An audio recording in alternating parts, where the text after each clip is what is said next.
Good morning. Thank you for joining this reflection time. I'm in a different setting, and those of you who've been with me on Friday mornings or heard my other talks that I've given can sense that this is not my office. I'm in the Friars Chapel, a place where we friars have been praying for many, many years, coming together morning and evening. And for this series on St. Francis of Assisi, which I'm beginning today, as I promised I would do some time ago, this seemed like a fitting place. Also, I was advised that this will work better for sound production. So, thank you for joining, and may our time together be blessing for you. I absolutely know that I'll be blessed because it's a gift to be able to talk about St. Francis. I've been a Franciscan since 1962. That's 58 years ago. After my parents died in 1974, most of my vacations have included some time with my sister. And when I was ministering here in Cincinnati, as I am now, though she's now in a retirement home, but when she was in her own home, I would be at her table for dinner almost every Friday night when I was in town.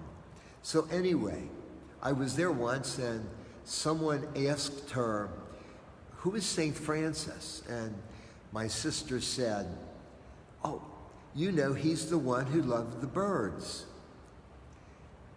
I looked at her kind of like, okay. Well, she said, all animals. Indeed, St. Francis did love all animals, all creation, actually. But he was so much more. I haven't done my work maybe in spreading the story to my family, but a frequently sung hymn, the Prayer of St. Francis, which my sister sang, sings, and loved, she gives some insight into the gift that St. Francis was or is, even though we know that the hymn was not written by Francis, but centuries after he died. The words date to about 1912. The tune to the 60s by Cincinnati native Sebastian Temple. Dominican scholar Augustine Thompson, in his recently published Life of Francis, called Francis of Assisi, A New Biography, noted that Francis would never have written something like that because it's focused on this self with its constant repetition of the pronouns I and me. And the words God and Jesus never appearing. Knowing Francis from a scholar's vantage point, Thompson knows St. Francis would not have written that hymn. But surely, and even Thompson would agree, Francis did love, not hate, pardon with the grace of God any injury done him, console rather than seeking to be consoled, and so on. Like all of us really, Francis was a complex personality who became a saint over 800 years ago, and he's still revered, loved even today.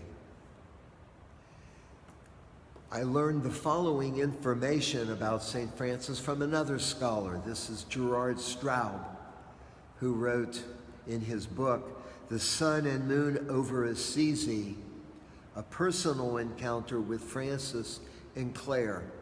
This was published in 2000, and I'll trust his research. I'm quoting now.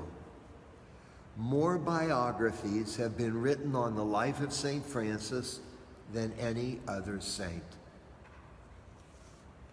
Another quote, Francis of Assisi has the longest single bibliography of any person in history.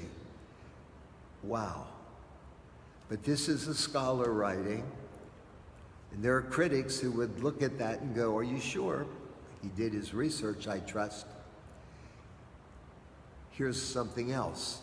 Within a century of his death, Francis was the subject of thousands of works of art.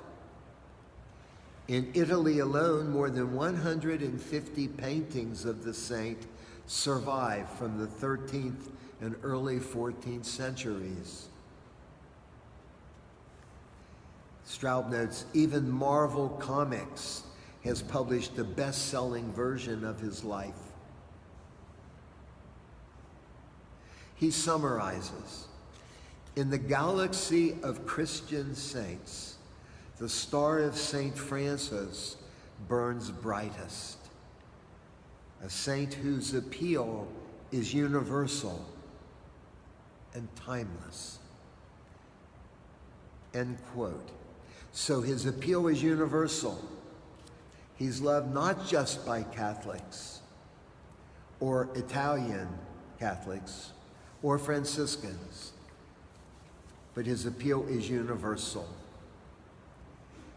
In 1926, a time none of us remembers, the New York Times wrote on the occasion of the 700th anniversary of Francis' death, quote, no saint in the roster of Rome has as many admirers outside the circles of orthodoxy.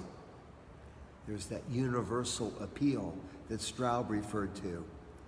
No saint in the roster of Rome has as many admirers outside the circles of orthodoxy as the saint who went his way singing not in the official language of the church, but in the language of the plain people.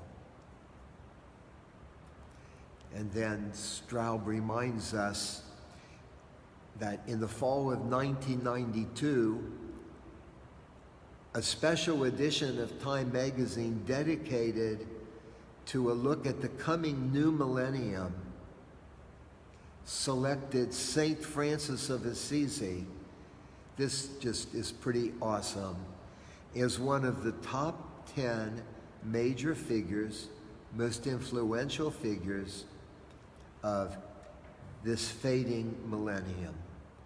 So, in 1,000 years, the top 10 most influential figures, as judged by a panel of experts for Time magazine, St. Francis was one. In fact, St. Francis is at the top of the list. Now, that could well be that he was the earliest. However, there are some who think he was purposely put at the top of the list. That I don't know. But the list included Galileo, Michelangelo, Gutenberg, Shakespeare, Jefferson, Mozart, and Einstein. Pretty impressive roster. And our brother, Francis of Assisi. Francis is an unlikely hero of the church, according to Straub. He wasn't a bishop or an abbot or a theologian. He wasn't even a priest.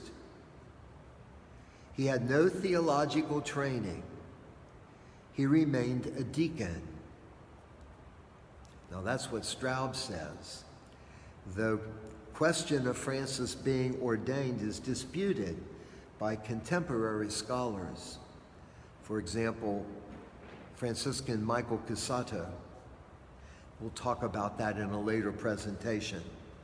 But anyway, Straub goes on. He wasn't any of these prestigious, if any of this is prestigious, certainly an abbot would be prestigious, but either out of humility or because he simply didn't find himself so moved by the Spirit to pursue special places of honor, to pursue priestly ordination. Here's a great story, fits into this introduction I'm giving today. A most recent great tribute to the saint we are honoring was the election of Cardinal Jorge Mario Bergoglio. You know who that is? Pope Francis, in the year 2013. In a meeting with journalists shortly after his election, Pope Francis said that, and this is a quote, as things got dangerous in the conclave voting, he was sitting next to his great friend, Brazilian Cardinal Claudia Humas, who comforted me, Francis says. When the former Cardinal Jorge Mario Bergoglio went over the 77 votes needed to become Pope, Francis wrote, Cardinal Humas hugged me and said, don't forget the poor. Well, Pope Francis told thousands of journalists on March 16th of 2013 that he took to heart the words of his friend, and he chose to be called after St. Francis of Assisi, whom the Pope described as the man of poverty, the man of peace, the man who loves and protects creation, the same created world, Pope Francis says, with which we don't have such a good relationship. He goes on, how I would like a church that is poor and that is for the poor. He told more than 5,000 media representatives who came for the conclave and for his election. I recall watching eagerly who the next pope would be, sitting with a group of my brothers in our TV room, and when it was announced that he was taking the name Francis, first thing went through my mind was Francis Xavier, but hoping against hope, Francis of Assisi. You know, the Pope is Jesuit. Francis Xavier would be an obvious patron. There are those who said, well, it was for, this was reporters, it was for Pope Francis's. But Pope Francis made it clear it was for Francis of Assisi. That sounds egotistical on my part, perhaps. My saint, our saint as Franciscans. Francis, though, is truly a beloved saint, as is Francis Xavier, surely. Dear friends, we're beginning today an adventure that will continue as many weeks as we need. Francis of Assisi was born in 1181 or 2, it's debated. He died in 1226.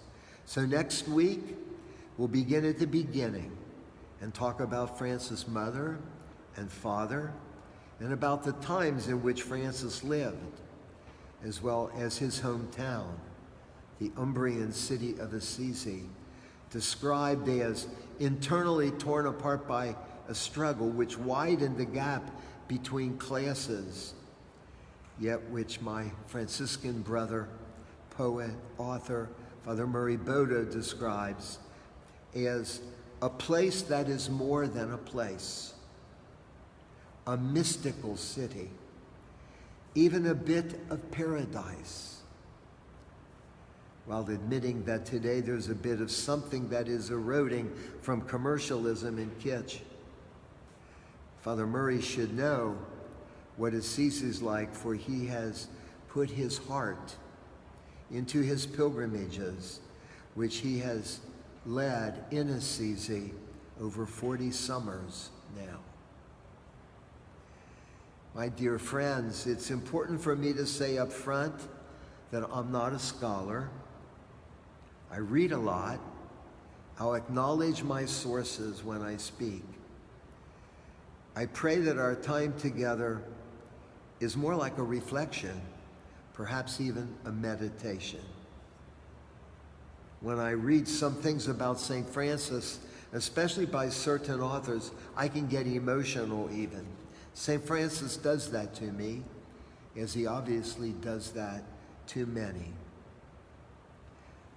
I'll speak each Friday at 11 a.m. for between 10 or 20 minutes. My presentation, as you know, is live streamed, can obviously be watched at this time or on our Facebook page anytime during the week that is comfortable for you. This is the solemn feast of the Most Sacred Heart of Jesus, a fortuitous day for us to begin this venture. May Jesus, who was love, and whom Francis loved with all his heart, watch over our time together and give you peace. I hope you'll join me next week. Thanks so much.